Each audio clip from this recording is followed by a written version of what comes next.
جی، ارواح وہ بخاری اجسام ہیں جو خلاءات کے لطیف حصے سے پیدا ہوتی ہیں، جس میں انسانی میں ارواح کی تین قسمیں ہیں: روح طبعی، روح حیوانی اور روح نفسانی۔ روح طبعی کا تعلق جگر اور گدد سے ہوتا ہے، اور روح حیوانی کا تعلق قلب و عضلات سے ہوتا ہے، اور روح نفسانی کا تعلق اعصاب اور دماغ سے ہوتا ہے۔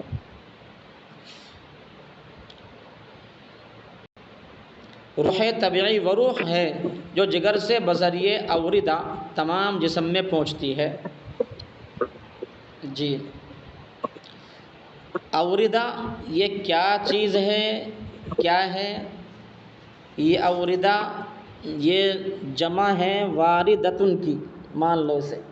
اب اس کی جمع مجھے ملی نہیں، میں جمع تلاش کروں انشاءاللہ سامنے آئے گی بتا دوں گا۔ جی، اوردہ، اوردہ ان باریک نسوں کو کہا جاتا ہے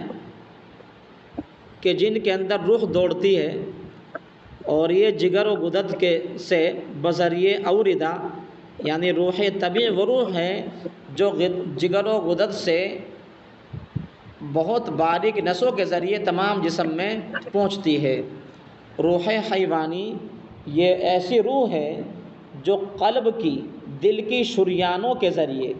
جس طرح اوردہ نسیں ہیں ایسے ہی شریان ان کے راستے ہیں، ان کے بھی راستے ہیں روح حیوانی کے، یہ بھی تمام جسم میں پہنچتی ہے۔ روح نفسانی، روح نفسانی وہ روح ہے جو دماغ کے اعصاب کے ذریعے تمام جسم میں پہنچتی ہے۔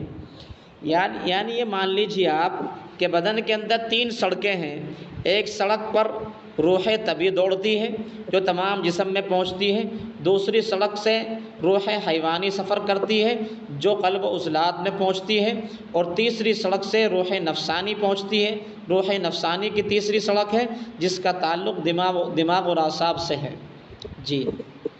واضح ہو کہ یہ تینوں ارواح بھی تینوں اعضائے رئیسہ کی بنیادی ضرورت ہیں۔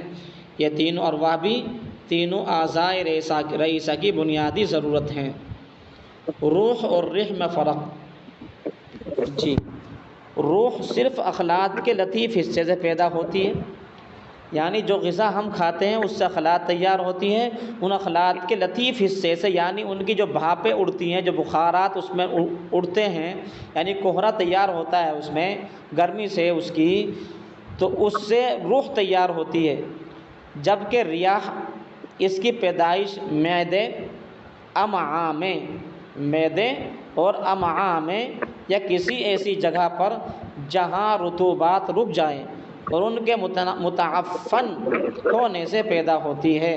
مثلاً نفخ شکم وغیرہ۔ جی، معدہ تو پیٹ کو ہی کہتے ہیں، اور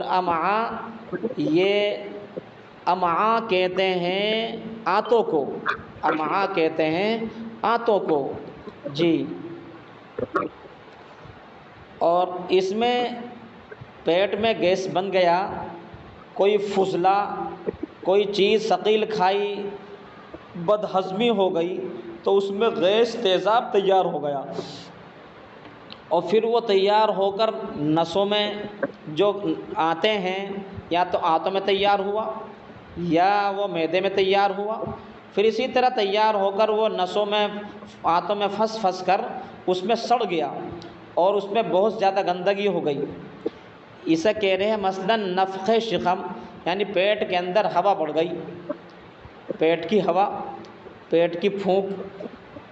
تو وہ بڑھ گئی، تو اسے ریح کہتے ہیں، اور ریح نقصان دہ ہے، اور روح یہ فائدہ مند ہے۔ یعنی روح تو طاقت پہنچاتی ہے، اور ریح انسان کو دیوانہ پاگل بناتی ہے،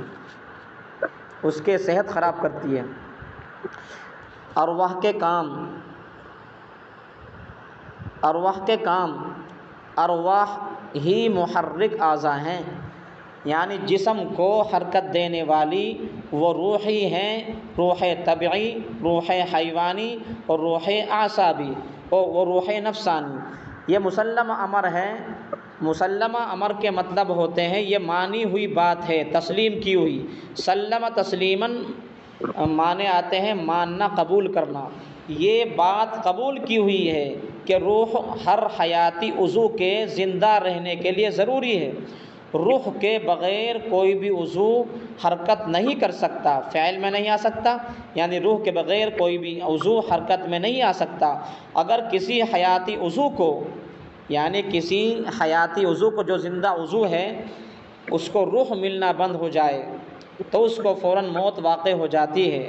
یعنی دل، دماغ، جگر وغیرہ اگر ان کو یہ اعضاء ایسا ہیں ان کو روح ملنی بند ہو جائے تو یہ فوراً اس کی موت واقع ہو جائے گی اس عضو کی، اور اس سے انسان ہی مر جائے گا، جس سے دوسرے حیاتی اعضاء بھی اصولی تعلق کی وجہ سے اپنا فعل چھوڑ دیتے ہیں۔ اس کے برعکس ریاح جو غذا، دوا یا رطوبات وغیرہ کے متعفن، یعنی متعفن ہے، یہ تفاعل کی خاصیت لازم کی ہے، متعدی کی نہیں ہے، تو ہم اسے متعفن پڑھیں گے۔ تعفن یتعفن تعفنا معنی سڑنا، بدبودار ہونا اور بیکار ہو جانا، جی سڑنا، گلنا سڑنا، جی متعفن ہونے سے پیدا ہوتی ہے، جی فوراً موت کا باعث نہیں ہوتی،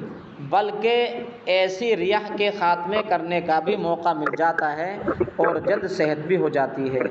ہر روح کا کام یہ ہے کہ وہ جس مفرد عضو سے تعلق رکھنے والی خلط سے پیدا ہوتی ہے اسی مفرد عضو میں فعل کی صلاحیت پیدا کرتی ہے۔ مثلاً بلغی خلط سے روح نفسانی پیدا ہو، اعصاب کو کام کرنے کے قابل بناتی رہتی ہے، اور اسی طرح صفراوی خلط سے روح طبی پیدا ہو کر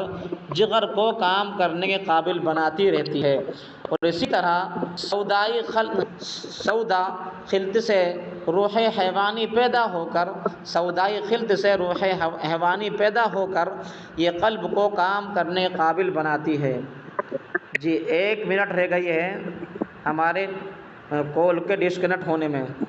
جی اور اسی طرح سودائی خلط سے روح حیوانی پیدا ہو کر دل کو